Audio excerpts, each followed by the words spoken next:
अस्सलामुअलैकुम, मैं हूँ हारून इफ्तिखार कुरैशी। कुछ अहम पेशरफ्त हैं जो आपके सामने रखनी है। खैबर पख्तूनख्वा के अंदर एक ज़बरदस्त एक मूव हुई जो इमरान ख़ान की तरफ से की गई कि अली अमीन गंडापुर को हटाकर सुहेल आफरीदी को वहाँ पे सीएम बनाया गया। जब ये नामज़दगी हुई थी तो उस वक़्त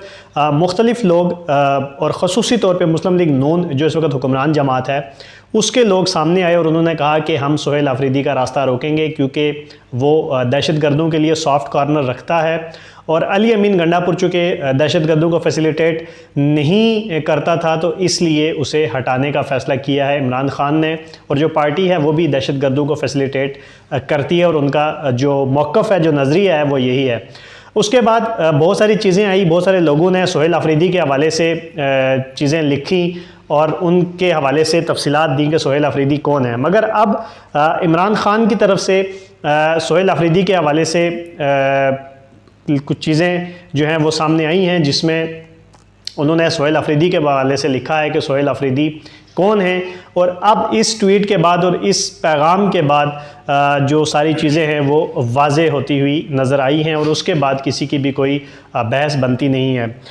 उनके इमरान खान का जो ऑफिशियल ट्विटर अकाउंट है उस पर भी ये चीज़ ट्वीट हुई है जिसके मुताबिक वो कहते हैं कि मैं सुहेल आफरीदी को खैबर पख्तूनख्वा का वज़ीर आला बनने पर दिली मुबारकबाद पेश करता हूँ। सुहेल आफरीदी मेरे ISF के दरीना और वफ़ादार साथियों में से हैं।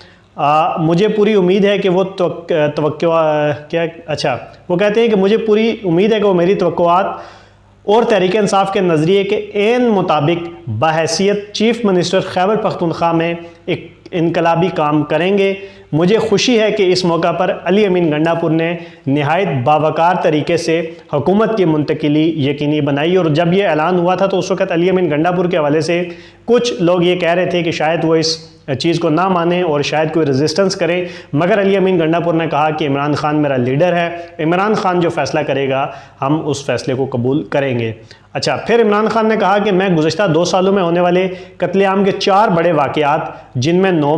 मई 2023 जब इमरान ख़ान की गिरफ़्तारी हुई थी, उसके बाद 26 नवंबर जो पाकिस्तान तहरीक इंसाफ ने एहतजाज किया था,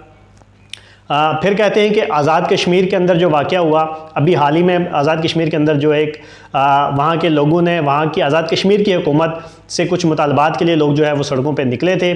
और फिर वो कहते हैं कि मुरीद के में जो वाक़या हुआ, जो एक मजहबी जमात का जो फ़लस्तीन से इज़हार यकजहती के लिए जो लोग निकले थे उनके साथ जो मामलात हुए, उसमें वो कहते हैं कि इन सारे मामलात पर मैं जुडिशल कमीशन के क़याम का मुतालबा दोहराता हूँ। इन तमाम वाक़यात में बड़ी तादाद में निहत्ते शहरियों को निशाना बनाया गया। अच्छा, फिर कहते हैं कि 9 मई के फॉल्स फ्लैग के हवाले से मेरा शुरू से यही मौक़िफ़ है कि वाक़े की CCTV फुटेज पेश की जाए और आज़ादाना शफाफ तहकीकात के लिए जुडिशल कमीशन कायम किया जाए,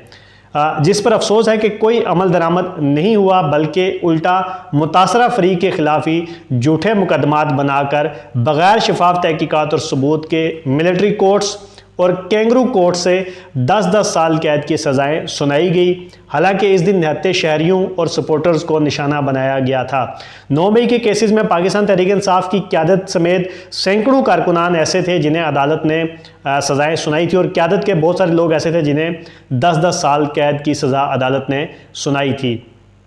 अच्छा,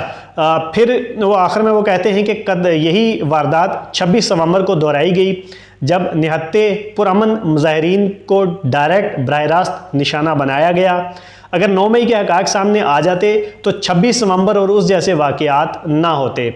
अच्छा, फिर कहते हैं कि फिर आज़ाद कश्मीर और अब मुरीदके में मुजाहिरीन को जिस तरीके से निशाना बनाया गया, इन तमाम तर वाक़यात की आज़ादाना तहकीकात के लिए ज़रूरी है कि जुडिशल कमीशन कायम हो जो इन तमाम मामलात की, इन तमाम सानिहात की तहकीकात करे। इसके बग़ैर मज़लूमों को इंसाफ नहीं मिल सकता। जुडिशल कमीशन बने ताकि मज़लूमों को इंसाफ मिल सके और इन तमाम तर वाक़यात में जो मुलव्विस लोग थे उन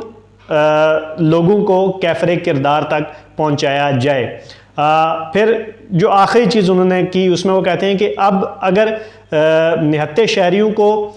निशाना बनाने पर जुडिशल कमीशन बनाकर शफाफ तहकीकात ना की गई तो खुदा न ख्वास्ता अगला वाक़या इससे भी बड़ा होगा, क्योंकि पाकिस्तान के अंदर जो जुल्म का निज़ाम है उसमें मज़ीद इजाफ़ा हो रहा है। तो ये कुछ अहम गुफ्तगू थी जो इमरान ख़ान की तरफ से की गई और इस सारे मामले के अंदर, इस सारी गुफ्तगू के अंदर खुसूसी तौर पे उन्होंने इस चीज़ पे ज़ोर दिया कि जुडिशल कमीशन बनना चाहिए जो 9 मई से लेकर आज तक जितने भी वाक़यात हुए, चाहे वो 26 नवंबर का एहतजाज हो, चाहे वो आज़ाद कश्मीर के लोगों का एहतजाज हो, या अभी हाल ही में मजहबी जमात की तरफ से जो फ़लस्तीन से इज़हार यकजहती के लिए जो रैली निकाली गई थी, वो जो वाक़या हुआ मुरीदके के अंदर, कि इन तमाम तर वाक़यात पर जुडिशल कमीशन बने, वो आज़ादाना और शफाफ तहकीकात करे, ताकि इसमें जिन लोगों के साथ ज़्यादतियाँ हुई, जिनके साथ जुल्म हुआ, उन्हें इंसाफ मिल सके।